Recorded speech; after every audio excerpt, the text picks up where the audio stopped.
idea where he's been since yesterday? No message. Who are you talking to? Oh, I just called the WRCW weather person. See what was going on today. Weather? Yes, the wedding. Tad and Dixie's wedding is today. Oh, that's right. Forgot. Oh. Isn't she beautiful? She's an angel. I'll tell you, she has the lungs of an opera singer.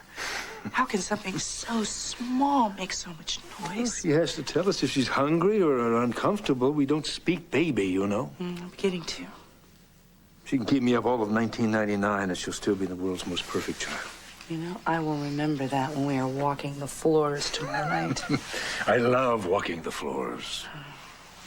Well, I think we visited every room in this house walking her. Wasn't it great? You're great. Nah. Where'd all that patience come from? Oh, I don't know. Maybe I've always been patient. It's just never been tested. Well, you'll get tested all you want this time. Good. Oh, by the way, the nurse, the baby nurse, is here. But she got here about a half an hour ago. She's waiting in the nursery. Okay. Well, I should tell her about Colby's night. No, all taken care of. You and I should start getting dressed for the wedding. No. Oh, no, I can't go.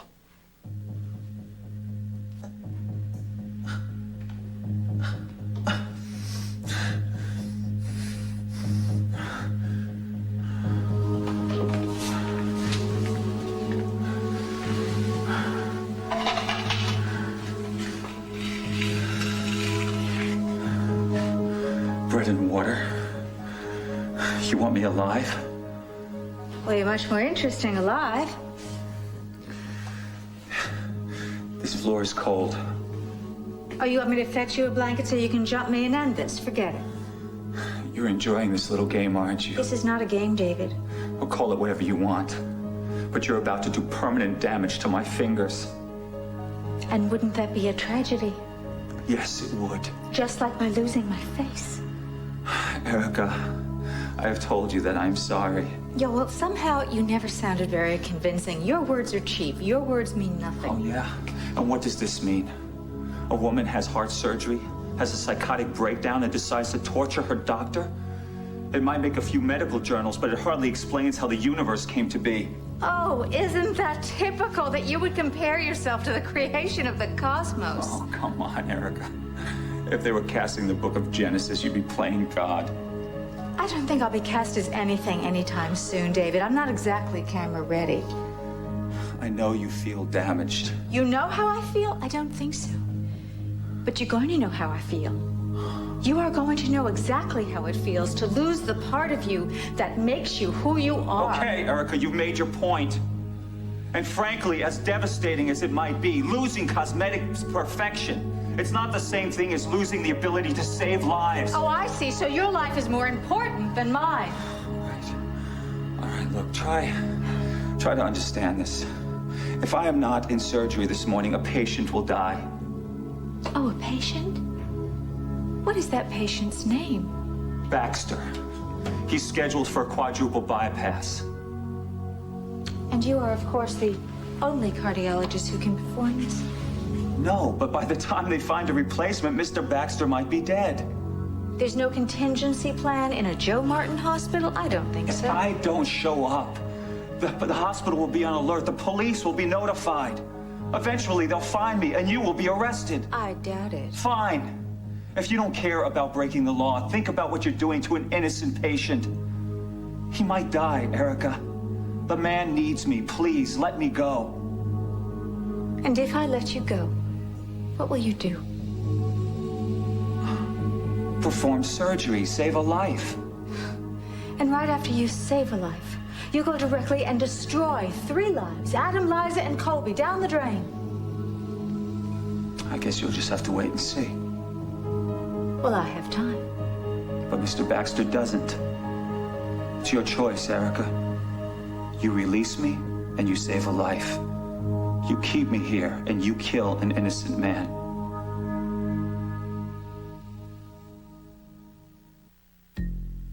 Let me see, let me see. Yes, it's coming back to me now. You've done this before. Done what? Talked about a patient who needed you. A life and death situation. Isn't that what you told me? Didn't you tell me that night that you had to get back to Pine Valley because a patient needed you, doctor? The night you drove so recklessly through a blizzard, the night that my face was destroyed? But there was no patient, was there, doctor? All right. No. No, there wasn't. You lied. I'm not lying now. Mr. Baxter needs me, Erica. Please, you have to let me go. And if you don't go, he could die? Yes. Don't do this to him. I'm needed in the OR. No, David. You're not needed in the OR today. And there is no Mr. Baxter. You've lost your mind. No, you've lost your mind if you think that I wouldn't call the hospital and check on your schedule. No. No, they wouldn't have given you that information. Well, of course they would. I'm your patient, remember? And when a patient needs her doctor, and how surprised I was that you weren't at the hospital today, and that you had no operation scheduled and no meeting scheduled either. You need your medication, Erica. I need medication because you're lying to me? Because I don't believe a man who has lied and lied to me over and over again, a man who has ruined my life? Let me go. That's all you think about, isn't it? You and your fingers and your work and getting out of here. Well, how does it feel to be trapped, doctor? How does it feel to be trapped and not able to do your work, not able to do what you're good at and what you love to do when You people sell need... lipstick for crying out loud. I save people's lives. Oh, isn't that just like you, to try to belittle what I do? For your information, doctor, I give people hope, just like you do. I give them the tools to make them feel good about themselves, just like you do. And because of you, I almost died. No. You almost died because some jackass abandoned his truck in the middle of the interstate, in the middle of a snowstorm. But I saved your life. Oh, thank you so much. You call this a life? A life where I can be consumed by pain and disfigurement? Well, under this mask, I may look like a monster, but you are a monster. You keep me captive in your cellar and you call me a monster! You refused to help your own mother when she needed your help when she was having a heart attack. You almost killed Adam Chandler, and now you want to ruin 3 lives, Adam, Liza, and a newborn baby. You're out of control. I'm out of control. Yes! Listen to yourself! Oh, you are the one who needs control, who wants control, who demands control over everyone, patients and family and everyone who comes in your path. Well, you know what? You've lost control. You don't have the control anymore. I have the power, and I have the control, not you. No, you do not! You will never control me. Do you hear me? No woman will ever control me. Never! Sweetheart, we have a baby nurse in the nursery and an entire household staff. Colby will be fine. I won't. I don't want to be out of the room. If she needs me, if she calls, I want to be able to walk across the room and pick her up. Tad is counting on you being there. Well, then you go, and I'll stay with Colby. That's nutty. That's totally nutty. Tad doesn't want to see me. He wants to see you. And Dixie would be more than happy not to see me on her wedding day. Junior's in the wedding. You're Junior's father. You should go. Well, then we both should go, or we both should stay with Colby. That's it. Hi. Hi. I came to see Colby. Scott, when did you get back? Last Welcome night. home. Thanks. When did you get in? Last night, Dad tried calling, but he couldn't get through. Really? I didn't hear the phone ring. Oh, I disconnected all the ringers. I know. Well, I just didn't want to disturb Colby. We've been up most of the night.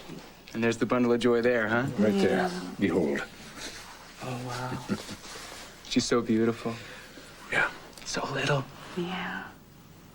I tell you, she's something else. I don't like to get her in a position where she's out of my sight for a minute. Yeah, we've been having a little new baby crisis here, I guess you'd call it. We both want to stay home with Colby, but we're both supposed to go to a wedding. Tad and Dixies. Tad and Dixie? Well, things have been happening, huh? As you can see right here. Yes. Some very modern arrangements by way of Jake Martin, I understand. Yeah. Hey, that's a great idea. Why don't you go to the wedding with Scott?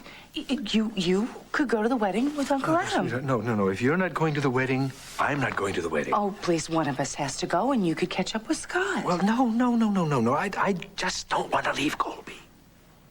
You know, anyone would think that you were in love, Mr. Chandler. Anyone would be right.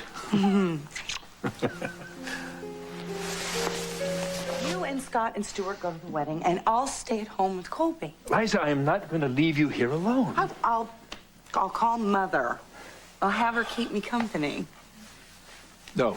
I have the perfect solution. We'll all go to the wedding. No, we're not taking a newborn to a ceremony. We'll take Colby and the baby nurse and put him in the limo while we're inside in the ceremony. I guess that could work. Of course it could work. There's room in the limousine for all of the baby's stuff. And then Colby can take a nap. And every 15 or 20 seconds, you can come out and check on her. You're a genius. But of course. I want my women with me. Oh, fine, it's settled. So, anyway, tell me what has been going on in the West in college land. Quite a lot, actually. Any news in the communications field? Hopefully my own. I was going to ask you if there's any positions available at WRCW. Any particular area? Directing, editing. I took a few film classes, and I've done a lot of work as a cameraman. Really? Welcome to the dark side. It's neat to finally settle on a direction. Television. For starters, I think I could be really useful at WRCW, learning my way up the ladder. Well, we've missed you. And you know, you're a good worker. You're intelligent. Really, I think it could work. You think so? Yeah, why don't we talk? Why don't you talk in the next room so we don't keep Colby awake? Oh, well, okay. I don't think we will, but I don't want to be out of her sight. But I'll watch. I'll call you if she makes a peep, I swear. Okay. I'll be back in 10 minutes. Okay. Come on.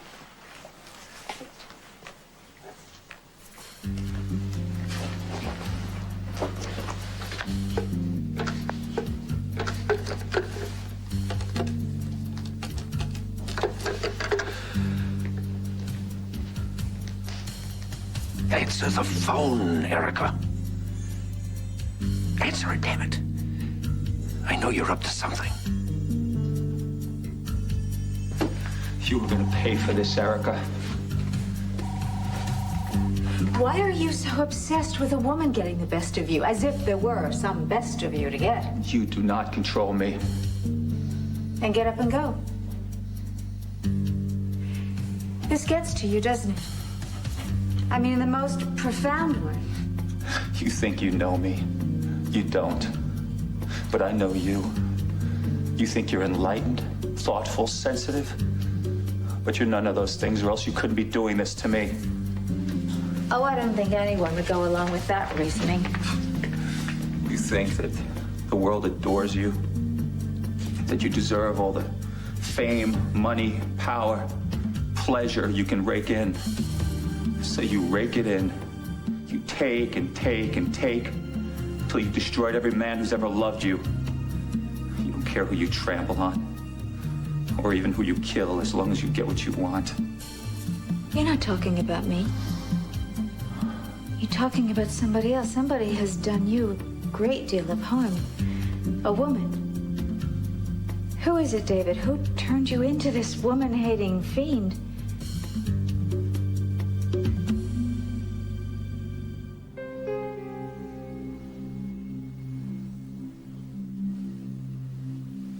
I thought that we were communicating, and now you've shut down. Why? Oh, I'm sorry. You want a heart-to-heart? The ambiance isn't exactly conducive. Well, indulge me. You're not going anywhere. Who are you, really?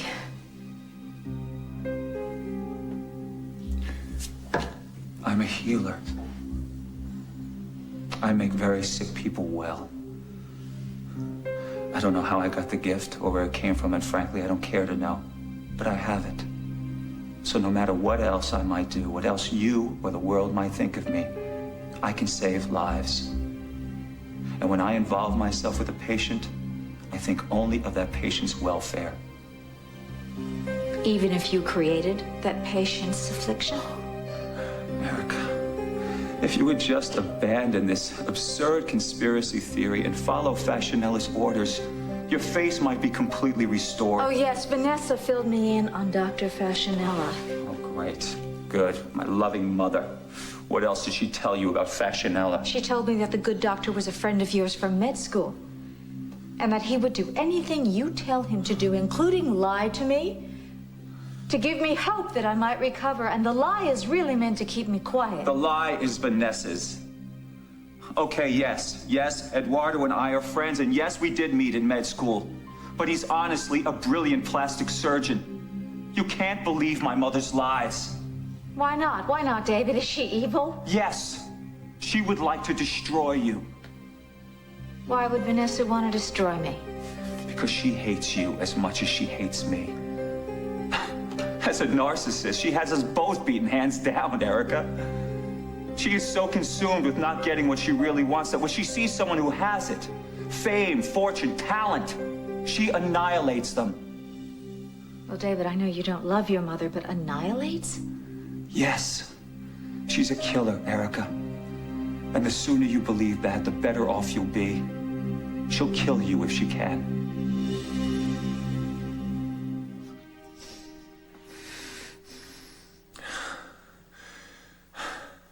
You're a wonderful mother, Erica. Of course, it would be difficult for you to conceive of a mother who'd never love her child, never hold him or rock him to sleep at night, or even say a kind word to him. But I've seen Vanessa with you, and I've heard her talk about you, and she loves you. Oh, no. It's an act. She pretends to love me because that's the role she's playing right now. Mother of a cardiologist, of a famous cardiologist, no less. Is it any wonder that I'm so good at fixing broken hearts? Well, some mothers aren't as good as others at nurturing, but that doesn't mean they don't love their children. Why is it so hard for you to believe this, Erica? You called me a monster? It's Vanessa who's the monster. A cold, calculating, self-serving monster. But you called her a killer. Now, surely that's an exaggeration.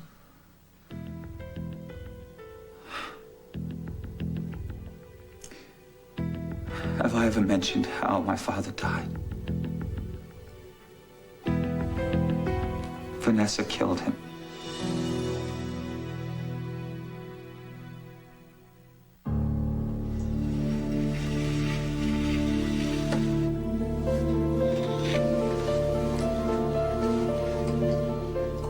Well, it must have been terrible for you. I mean, your father committing suicide.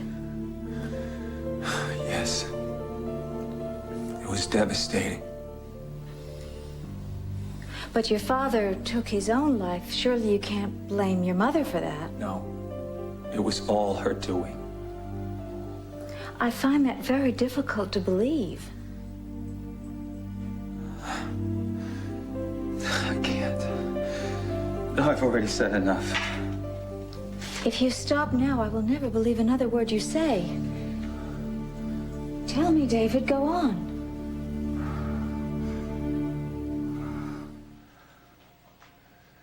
My father took his own life, and my mother was responsible. You don't need to know anything more than that. I most certainly do. It's your word against hers, and you're a proven liar.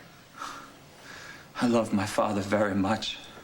And so did your mother. No, never. At best, she allowed him to love her. And even that was a concession. She wanted him dead, Erica. That's what she wanted, and that's all that ever mattered. Oh, no, that sounds exactly like you. That sounds a lot more like you than the loyal, love-starved little boy. So stop trying to soften me up, because you're not getting any sympathy from me, and I'm not setting you free. Erica, I'm losing the circulation of my fingers. Just undo the vice. No, not yet. Well, how long do you plan on torturing me like this? How long?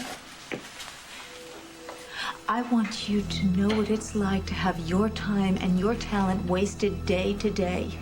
I want you to hope to be set free. I want you to be here from moment to moment and hope that the pain will stop, knowing that you have no power to stop it. And maybe then you'll understand what you did to me. But you still have everything to live for, Erica. What happened to you isn't gonna last forever. You don't know that. I know as long as you're alive, you have hope. My mother took that away from my father. You said she killed him. Yes, she did. Deliberately and cruelly. Well, you tell me how, David. You tell me everything and you tell me now, or we have nothing more to say to each other.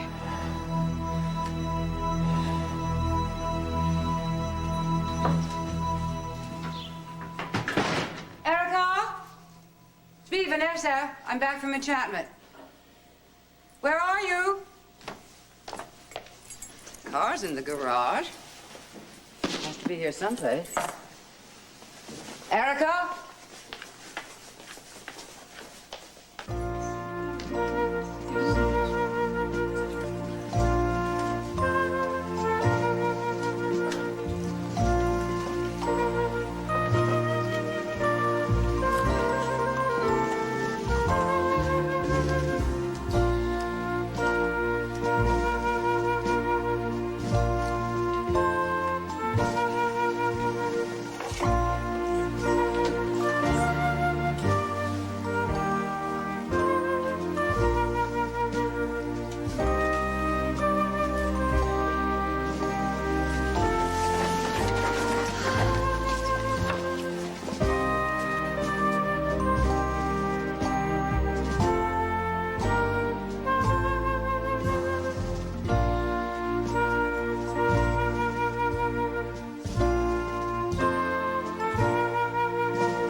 Dearly beloved, we gather here together in the sight of God and the company of friends to witness the joining of this man and this woman in holy matrimony. Dixie and Tad are about to make promises that will create and sustain their marriage and deepen the love they've found. As they move through life together, they'll test the strength of that love many times. In those moments, may they remember the joy and certainty that's in their hearts today. May the love and faith you feel at this moment continue to grow for as long as you both may live. Blasted Palmer didn't show. Dixie and Tad have written their own vows. And they will exchange them now. Tad, vows? Oh, is it time? I'm sorry. Sorry. Oh, I go first. Okay. Wow. Thank you all so much for coming. You all look so wonderful. You really do. And we're just, both of us, so very happy that you could all be here today because, you know, without all of you, none of us would know anything about love at all. The vows. The vows. Okay. Calm down. All right, okay. A friend of mine once read to me a lovely poem by John Donne, and it began, "No man is an island." Now, I think that, I choose to think that he meant no man, or no woman or child either. Help me. What she's trying to say is that we're all connected. All of us. Really. And what we're doing here today doesn't just affect me and Dixie, it affects all of the people that we love, our friends and family alike. Namely, you all. Right, right. We're like so many families, you know, these days. You know, relationships overlap. Our children inherit new siblings. We get new in-laws, cousins, ex-husbands, ex-wives. And we all have to live together. For better or for worse. So that's why we have decided to include all of you in our vows. Speaking for myself, I can honestly say that I've made every mistake that a man can make. You? No. By the way, I will fix the lawn, Dad, I promise. Nice. You always wanted lakefront. We all know that I have a tendency to do what I think and feel is right, even when wiser men and women tell me I'm off base. I can't believe So, he admitted it. while I'm vowing David to Hayward love must have and put honor truth Dixie serum as in my his lawful coffee. wedded wife, I think it's a good idea to promise that I'll be sensible if we ever have a problem. If we have a problem. When we have a problem, I will be sensible. I won't try to solve it all by myself. I will ask you, many of you, except for you, Jackson, for advice. Right. And that goes for me, too. I've had a lot of big ideas in my day. Many of them have been real doozies. So, will you help us and stand by us? We certainly will. Even when we're totally wrong about almost everything? Thank you. Good. Thank you so much. All right, you.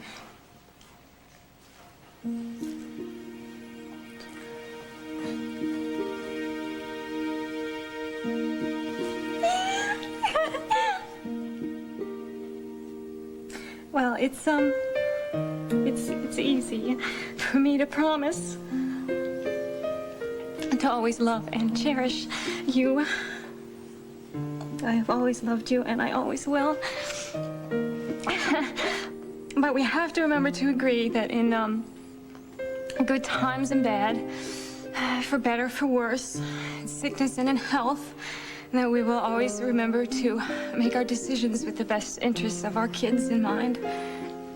We will. We will. I promise. Good. Give me a hug. Give her a hug. She's falling apart. Nice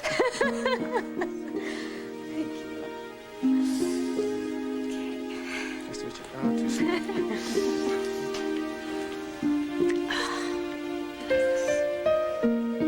We've been here before. Knowing we were as right for each other as two people possibly can be. You're already a part of me. And you always will be. All this does is make it official. But there is a difference. Because this time I promise you that I won't be perfect. But I will be honest. I promise you that I'm in it for the long haul no matter what. And I promise you that nothing will ever separate us again. It's good, because I couldn't bear to lose you again. You won't. Oh, good. I love you, Dad. I always have, even when I hated you. Even when I wanted to kill you because I couldn't understand your stupid reasons for trying to do the right thing. I always knew that you were the man for me. So, I mean, I remember that time that you put on that chicken suit, and I knew it then, and I know it now. I know it even better now. So I promise you that I will always stand by you, that I will be your best friend. And I will promise you that no matter what, I will never do anything to hurt you or that beautiful heart of yours and all the love that it holds.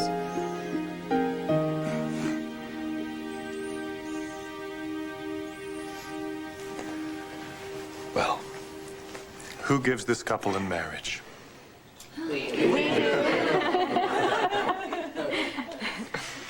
May we have the rings, please? Okay. Tad, take the ring, place it on Dixie's finger, and repeat after me. I think I can take it from here.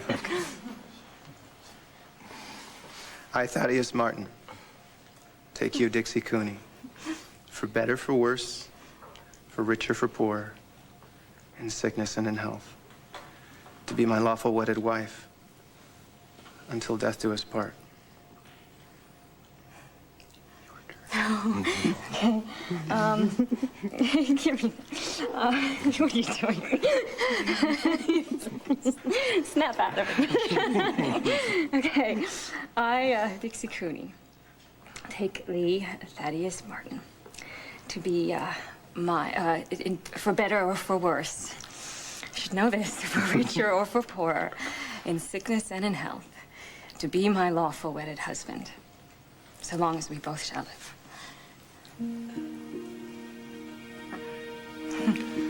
Let these rings be a symbol of your unending faithfulness and love. Amen. Amen.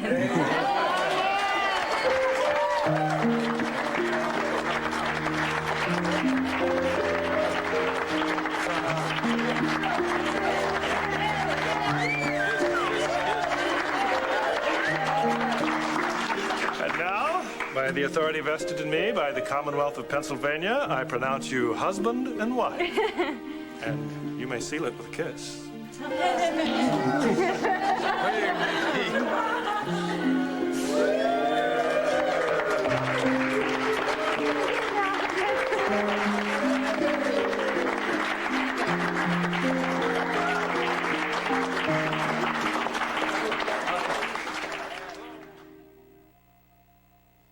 I've never told anybody how my father died. You've made some very serious accusations, David. I want to know what happened. Why? So you can have something else to hold over me? This isn't enough, crippling me, imprisoning me? You want to humiliate me further? Oh, isn't this just like you? This is not about you. You will just do anything to twist things around to suit your purposes. Your father committed suicide and it's your mother's fault. Did you think that because you had a troubled childhood, that would excuse the pain I feel and that you're the reason for it? I was hoping that you would stop listening to my mother and trusting her. Like I trusted you? I trusted you when I sat in the passenger seat next to you. And you risked my life by driving like a maniac through that blizzard. What, do you want to blame me for the blizzard too? No, of course not. But you set things in motion and then you decide that whatever happens is not your fault. You don't even know what the truth is, and that's why you need to...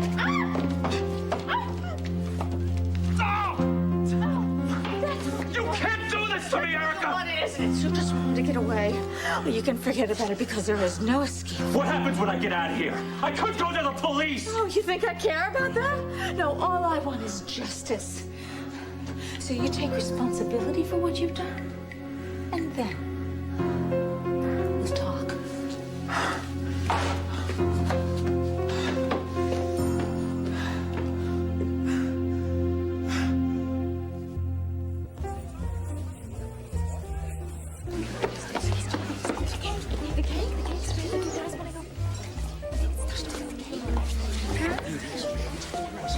Hey, Scott, man, how you doing? I thought you were in California. I got back last night.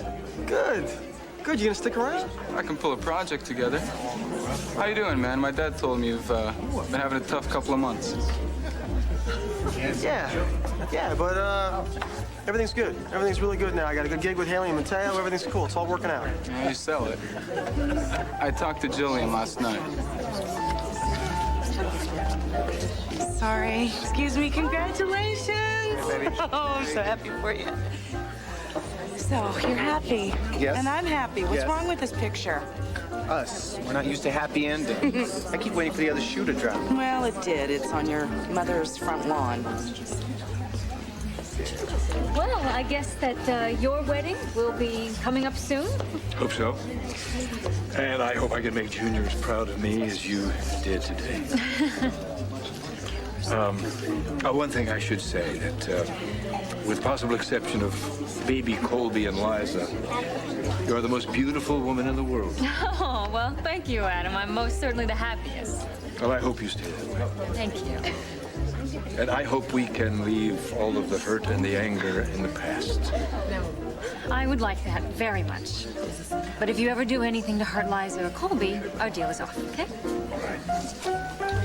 Hey, I'm sorry. We have to go. Colby and the nurse are in the limo, and... You just can't be away from them for a second. Not for a second. No. Well, that's good. Well, thank you for coming. Oh, thanks for having us. Congratulations. Would you mind taking Colby and going on home? I'd like to stay a little while. For Junior's sake. Oh, well, yes, sure. Just a short time. Yes, tell Stuart that Mother's coming with me, and I'll be waiting. Okay.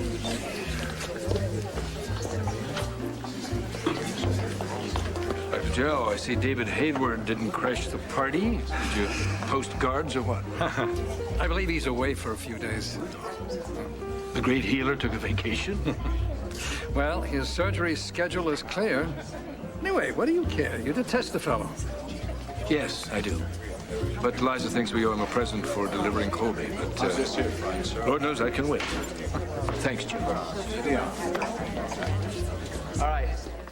Everyone, quiet up. I'd like to introduce the best hombre of the day for the affair. He's going to do the toast for the lovely bride and groom. So, go for it. Would you all raise your glasses to my dad and Dixie?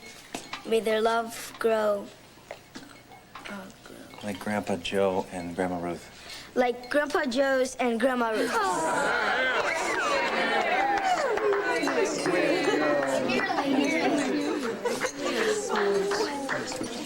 You know, Vanessa Bennett's 48 hours are just about up. Do you think she's gone? Well, why don't you call that secretary there, Val, and find out what's up? Now? Sure. She's gone. You got something to celebrate, right? Okay. I will. Val? Yes, it's Janet. Has Vanessa Bennett left the office? She what? Okay, everybody clear the dance floor. It's time for the lovely rendering of some kind of dance between the two young people.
What is going on around here?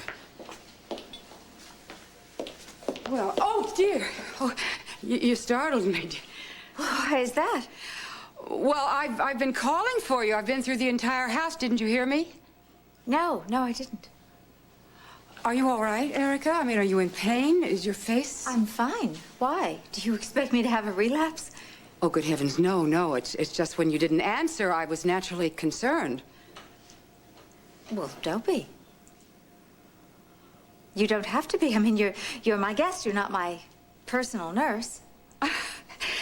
Erica, please, I can't help but worry about your progress with all you've suffered and everything, you know, and I do care about you, even if it's not my job. I appreciate that.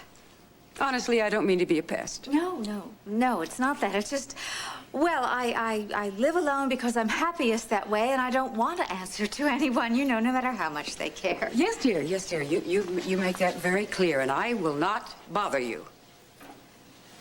Unless, of course, there is something that I can do, but... You know something, as a matter of fact. Maybe there is something that you can help me with. Well, I'd be happy, of course. I understand that your late husband committed suicide. Yes, yes, it was quite tragic. And unexpected. Excuse me? Well, I just wondered what would lead a man to such a desperate act and why he didn't get any help. I'm sorry, where is this coming from? Did David say something to you about his father? Because we do know that David likes to create his own version of the truth, but then you know that firsthand, don't you? I was just curious. I mean, there was a man in the prime of his life with a beautiful wife and a child. Yes, well, I wish I could explain that, but those are the same questions I have asked myself all these years. Oh, my goodness, Erica, look, you've got dirt all over your pants. I do? Heavens, where have you been? My dear, what have you been up to?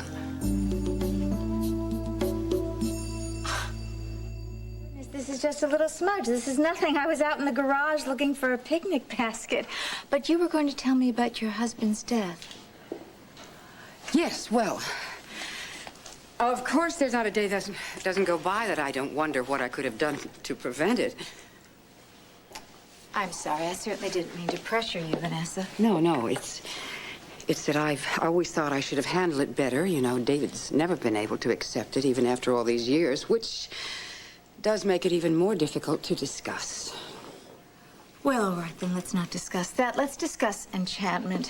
Have you begun the audit yet? Oh, yes. My CPA, June Reiner, she's going over the books right now, and once she uncovers exactly how Janet Dillon's mismanaged funds, we can notify the proper authorities. Well, my goodness, let's wait for the results before we put the handcuffs on Janet. But you could go down and check on Ms. Reiner's progress right now. Now? Yes. Didn't you say she's at enchantment right now? Yes, Erica, I am sorry, dear, but you seem so unsettled. Look, if something's bothering you, you don't have to keep it to yourself, dear. I am perfectly fine. I simply would like a progress report. Yes, fine. Fine. Fine, then you take care, dear. All right, thank you.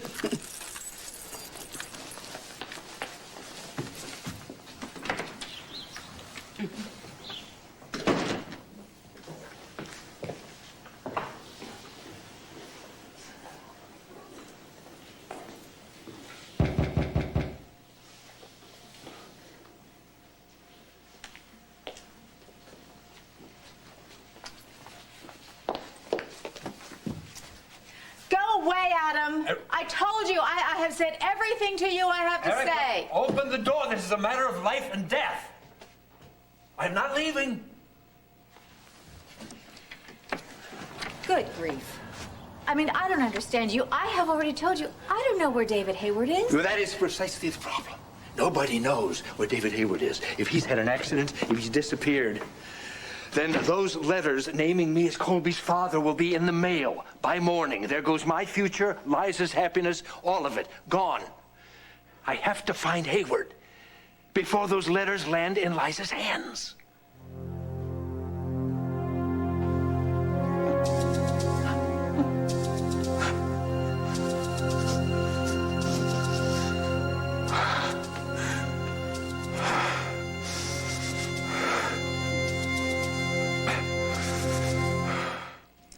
Adam, even if you were to find David Hayward, it won't change anything. It'll buy me some time. Well, why don't you just tell Liza the truth and just throw yourself on her mercy then? I can't do that, not yet.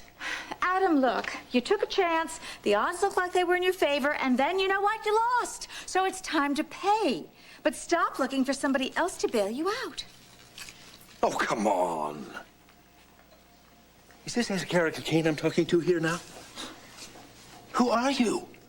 You want me to just let Hayward win? Erica Kane, you've done more scams than most con men, Erica. I have paid for it. That's hogwash. You're up to something. You know something, Adam? I think you're projecting. No. I know that look. The last time you had that look was just before you bulldozed the walls of my house. And I should have taken the furniture, too. So you be careful before I give Liza the address and the name of the contractor.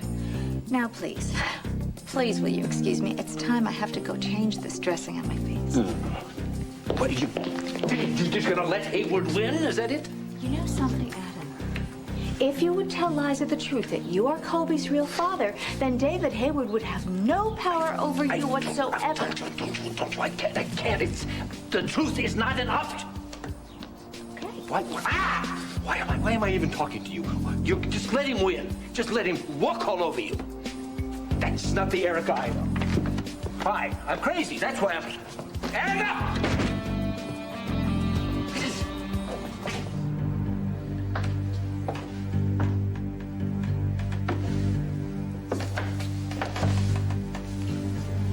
David? Do you want some more water?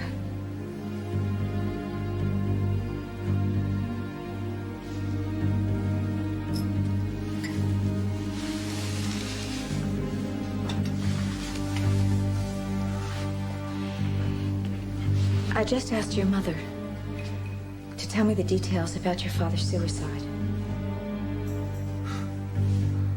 She either told you nothing or more lies. What's Vanessa hiding? Tell me. Tell me, David. Tell me why your father took his own life. Why? What does it matter now? Believe me, David, it matters. It matters a great deal.